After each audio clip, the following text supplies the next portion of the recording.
ลับมาพบกับช่องคามิเลิฟสกอร์ทอยกันอีกแล้วนะคะจริงช่องนะคะช่องนี้นะคะเป็นช่องที่มีผู้ติดตามนะคะน่ารักที่สุดเท่าที่เราจะบันทึกเอาไว้ในไดอารี่ได้นะคะค่ะ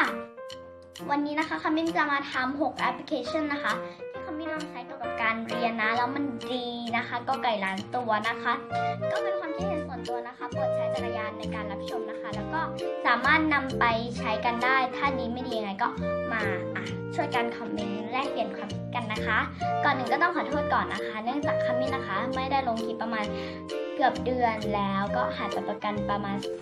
5-6-7 สัปดาห์แล้วนะคะก็คือว่ามีสอบเก็บคะแนนแล้วก็ไปรับทุนนะก็เลยไม่ค่อยได้อะไรแล้วก็ยังมีกิจกรรมวันแม่เข้ามาอีกก็พยายามจะเล่นปั่นคลิปที่จริงคืออันนี้อาจจะพูดมากนิดนึงค่ะก็คือเราเนี่ยถ่ายคลิปไว้แล้วแต่ว่าไม่มีเวลาตัดต่อนะคะก็ต้องขอโทษด้วยนะคะทุกคนก็วันนี้นะคะเป็นวันที่คามินนะคะเป็นวันที่คามินนะคะชิลที่สุดนะคะแล้วก็แบบว่าไม่มีอะไรทำเพราะมันเป็นเย็นวันศุกร์นะคะแต่ถ้าคามินปล่อยคลิปไปก็น่าจะเป็นเช้าวันอาทิตย์หรือเสาร์เนี่ยแหละค่ะเพราะฉะนั้นนะคะวันนี้ก็จะมารีวิว6แอปพลิเคชันดีๆให้ทุกคนได้ฟังกันค่ะแอปที่1นะคะก็คือแอป Clear Notes นะคะจะเป็นแอปตัวนี้นะคะ Clear Notes นะคะเป็นแอปที่คามินนะคะใช้ในการจดไดอารี่บันทึกตารางชีวิตประจำวันแล้วก็การหารคูณเศษส่วนทศนิยมหรือการเตือนความจำเกี่ยวกับเรื่องการเรียนภาษาไทยวิทย์คณิตอังกฤษนะคะสามารถใช้ได้หมดซึ่งไดอารี่หลายแบบก็สามารถทำได้แต่ว่าเราใช้เลือก Clear Notes นะคะเพราะว่า Clear Notes นะคะเป็นแอปพลิเคชันที่เราคิดว่ามันละเอียดอ่อนแล้วมันก็สามารถเล็ดหัวข้อมันสามารถแชร์เช่นหารายงานกลุ่มหาแบบพวก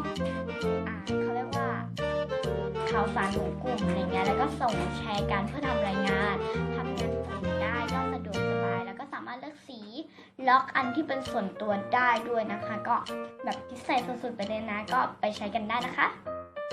แอปที่2นะคะคือแอปพันทิปค่ะทุกคนอาจจะสงสัยว่าพันทิปมันเกี่ยวอะไรกับการเรียนนะคะก็คือ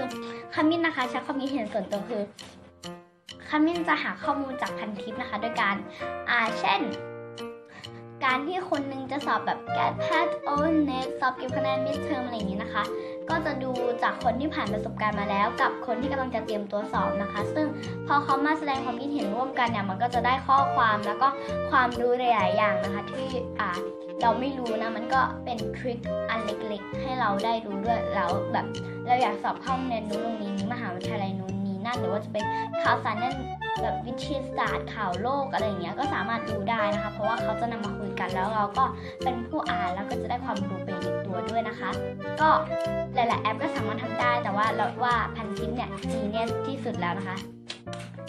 ค่ะแอปที่3นะคะคือแอป Photomat ค่ะก็จะเป็นตัวนี้นะคะแอปนี้นะคะเด็กนักเรียนประถมมัธยมเนี่ยน่าจะรู้จักกันดีนะคะมันเป็นแอป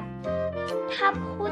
ตามจริงก็คือแอปเฉลยกันบ้านวิชาคณิตศาสตร์นั่นเองค่ะแต่คามินนะคะไม่ได้โหลดเอาไว้เพื่อเฉลยกันบ้านนะคะเพราะว่าเนื่องจากเราทำเลคเชอร์อยู่แล้วสรุปสอบอยู่แล้วถ้าใครอยากดูก็คอมเมนต์กันได้เดี๋ยวจะทำให้ดูนะก็เราก็ทำอยู่แล้วเพราะฉะนั้นเราก็ไม่ได้จำเป็นต้องใช้นะแต่ว่าที่โหลดไว้เพราะว่าเราอยากจะได้แบบดูวิธีที่มันอาจจะดูเข้าใจง่ายกว่าในหลักสูตรของเราแต่คนนะคะแต่บางคนก็ใช้ในทางที่แบบผิดเล็กน้อยนะคะก็แล้วแต่คนนะคะแต่ใช้ในทางที่ดีก็น่าจะดีกว่าก็คือการแบบค่าถ่ายรูปแบบทุกคนแล้วก็ส่งมันก็จะคำนวณให้เราทั้งแต่ว่ามันจะลึกซึ้งกว่าด้วยนะเหมือนเครื่องคิดเลขแต่จะลึกซึ้งกว่าประมาณนั้นนะคะก็ใช้ตามความเหมาะสมแล้วกันนะคะโอเคค่ะแอปที่4นะคะก็คือแอปที่4นะคะคือแอป Forest นั่นเองดู1 2นี่ Forest นะคะเป็นแอปพลิเคชันในการจับเวลาการอ่านหนังสือหรือการทำการบ้านของเราค่ะสมมุติเราตั้งเวลาไว้ที่30 นาทีแล้ว Forest เนี่ยในระหว่าง30 นาทีที่เราไม่จับโทรศัพท์นั้นนะคะมันจะทำการปลูกต้นไม้เป็นแอปที่น่ารักแล้วก็มีแบบลูกเล่นมีกิมมิคที่น่าสนใจมากนะคะเพราะว่าเขาก็จะแบบถ้าเราทำสำเร็จไม่แตะโทรศัพท์เลย30 นาทีเนี่ยยกตัวอย่างนะคะแต่ว่าอาจจะเยอะกว่านั้นหรือน้อยกว่านั้นก็ได้เขาก็จะปลูกต้นไม้สำเร็จแล้วก็จะได้พอยต์ได้เมล็ดต้นไม้ไปจับทำในครั้งต่อๆไปแต่ถ้าทำไม่สำเร็จเนี่ยต้นไม้ก็จะปลูกไม่สำเร็จเช่นกัน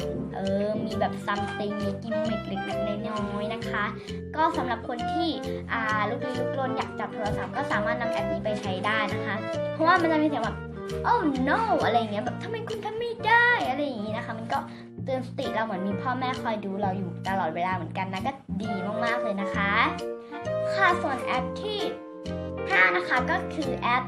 Duolingo นะคะเราไม่รู้ว่าเราอ่านถูกหรือเปล่าเป็นแอปนี้จริง Duolingo นะคะจะเป็นแอปที่ฝึกภาษาอังกฤษง่ายๆค่ะมันสามารถเลือกเวลาได้ว่าจะเอาแบบสบายๆเอาปกติเอาแบบโหดแล้วก็เอาแบบฮาร์ดคอร์แบบนานขึ้นมาเหมือน20-30 นาทีอะไรอย่างนี้นะคะแล้วก็มันจะทดสอบทักษะเราด้วยนะคะว่าเรานะคะไอ้นี่ถึงไหนแล้วนะคะหรือว่าแบบเรามีพัฒนาการมีหลักความรู้พื้นฐานถึงไหนนะคะแต่ถ้าเราไม่มีเนี่ยเขามีทั้งรูปเสียงและการเข้าใจที่ง่ายนะคะแล้วก็เพลินมากๆเลยนะคะสามารถเลือกเวลาทำได้ทำทุกวันก็เก่งได้นะคะทุกคนค่ะแล้วแอปต่อไปแอปที่6แอปสุดท้ายนะคะก็คือแอป Juke ค่ะแอป Juke ก็นี่นะคะซึ่งทุกคนน่าจะรู้อยู่แล้วนะคะเพราะแอป Juke เป็นแอปที่ใช้กันทั่วบ้านทั่วเมืองนะคะพวก Starfy อะไรอย่างนี้ก็ใช้ได้นะคะเพราะว่ามันเป็นแอปเกี่ยวกับการฟังเพลงนะก็คือมันจะเป็นส่วนทรีเล็กๆน้อยๆนะคะในการฟังเพลงเพื่อให้เรานะคะมีอารมณ์ผ่อนคลายไม่เคร่งเครียดเกินไปแล้วก็ทำให้เรานะคะบางคนเนี่ยอย่างยกเช่นนะคะตัวเราเนี่ยเวลาเครียดมากๆก็จะหงุดหงิดแล้วก็ทำให้เราเสียสมาธิได้นะคะเพราะฉะนั้นมันก็เป็นอีกตัวเลือกเล็กๆน้อยๆในการอ่านหนังสือของทุกคนนะคะค่ะก็จบกันไปแล้วนะคะกับการ